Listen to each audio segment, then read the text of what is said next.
radioactivité au XIXe siècle, de nombreuses applications ont été imaginées dans beaucoup de domaines, en particulier pour la production d'électricité. Toutefois, très rapidement, le danger de la radioactivité et ses potentiels effets néfastes sur la santé et sur l'environnement ont été soulevés. C'est ainsi que dès 1955, le Comité scientifique des Nations Unies pour l'étude des effets des rayonnements ionisants, l'UNSCEAR, a été créé. C'est un organisme international similaire au GIEC, le groupe d'experts intergouvernemental sur l'évolution du climat.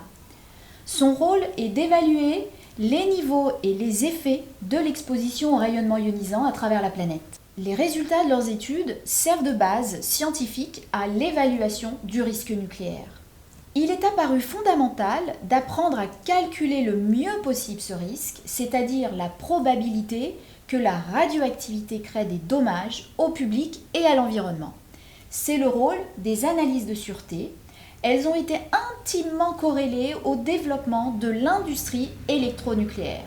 Le risque zéro n'existant pas, la nécessité de définir les limites du risque acceptable et de garantir les moyens de s'y tenir a été conceptualisée. Une première étude faite par Frank Reginald Farmer est apparue en 1967. Il a proposé une représentation des niveaux du risque nucléaire en fonction de la gravité des conséquences. C'est justement le diagramme de Farmer qui permet de distinguer entre un risque acceptable, c'est-à-dire qui représente un événement qui peut survenir fréquemment mais qui n'est pas grave, et un risque inacceptable qui représente un événement qui est grave en termes de conséquences et qui ne peut pas se produire.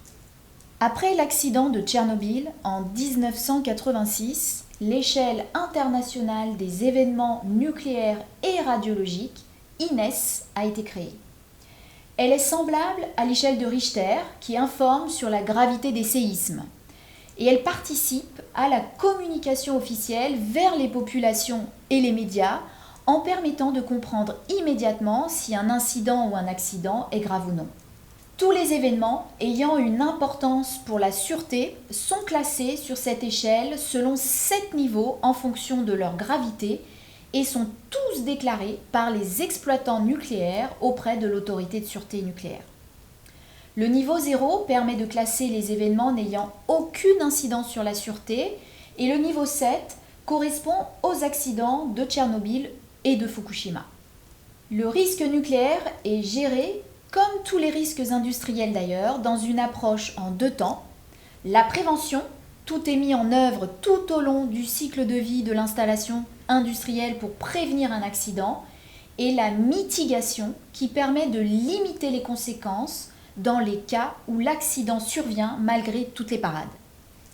Dans le cas du risque nucléaire, c'est la sûreté nucléaire qui détermine les bonnes protections et les organisations pour limiter les conséquences. Elle est définie par le Code de l'environnement. C'est l'ensemble des dispositions techniques et humaines qui permettent de protéger le public et l'environnement du danger de la radioactivité dans son utilisation industrielle. Comme ce risque nucléaire est perçu par la société comme extrêmement grave, beaucoup de moyens sont mis en œuvre pour s'en protéger. L'exploitant et les pouvoirs publics doivent être capables de faire face à toute éventualité d'accident pouvant relâcher des rejets radioactifs hors des installations. Une organisation de gestion de crise est mise en place. Sa priorité principale est la protection des personnes et de l'environnement. Cette gestion est mise en œuvre au niveau local, au plus près des installations et au niveau national. C'est ainsi que l'ASN, l'Autorité de sûreté nucléaire, et son appui technique l'IRSN, l'Institut de radioprotection et de sûreté nucléaire, sont des entités de contrôle indépendantes qui exercent une surveillance exigeante et permanente de la conformité des installations. Par exemple, chaque centrale EDF est inspectée au moins une 20aine de fois par an.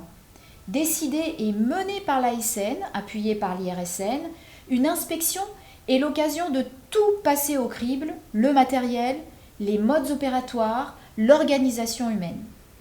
Enfin, la sûreté nucléaire est depuis les années 70 basée sur le concept de défense en profondeur. Aujourd'hui, elle est structurée en 5 lignes de défense indépendantes mises en place pour protéger le public et l'environnement. De quoi dépend la sûreté d'une installation nucléaire, c'est-à-dire son niveau de protection vis-à-vis du danger de la radioactivité? Eh bien, elle dépend de nombreux paramètres. De la conception à l'origine et de la qualité avec laquelle les différents systèmes ont été réalisés, du vieillissement des installations nucléaires, des améliorations que l'exploitant va mettre en œuvre tout au long de la vie de l'installation, des conditions dans lesquelles l'installation est exploitée, de la culture de sûreté de toute l'organisation humaine de l'exploitant et en particulier les intervenants sur le terrain. Pour aller plus loin dans le calcul du risque nucléaire et prendre en compte le plus précisément possible les différents paramètres qui peuvent diminuer ou augmenter ce risque, les analyses de sûreté, véritables sciences, intègrent des méthodes de calcul déterministes et probabilistes.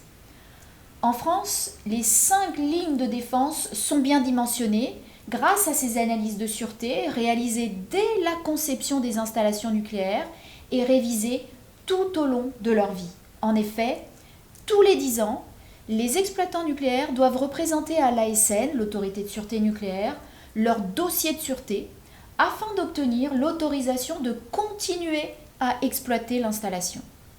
Finalement, bien qu'il existe toujours une probabilité résiduelle d'accident qui est non nulle, c'est une technologie qui s'est organisée sur la question de la gestion des risques dès le début pour le rendre improbable et en limiter les effets au plus bas niveau. C'est ça, la sûreté nucléaire. Cette organisation en France respecte les standards internationaux et participe à leurs évolutions. L'investissement économique et humain sur la prévention et la gestion des risques est incomparable à ce qui se fait dans les autres industries. En France aujourd'hui, aucun rejet significatif de radioactivité dans l'environnement n'a été mesuré depuis le début de la création du parc de réacteurs nucléaires en plus de 50 ans d'exploitation. Choix d'une filière de réacteurs intrinsèquement sûrs, analyse scientifique du risque nucléaire, responsabilité et vigilance des exploitations, exigence des organismes contrôleurs, tout cela participe à ce résultat. Certains demanderont de cesser la course au précautionnisme, arguant du fait que la course à la sûreté sans limite met en péril la compétitivité de l'énergie nucléaire. D'autres demanderont l'arrêt immédiat de l'utilisation de l'énergie nucléaire sous prétexte que le risque ou le danger est bien trop grand.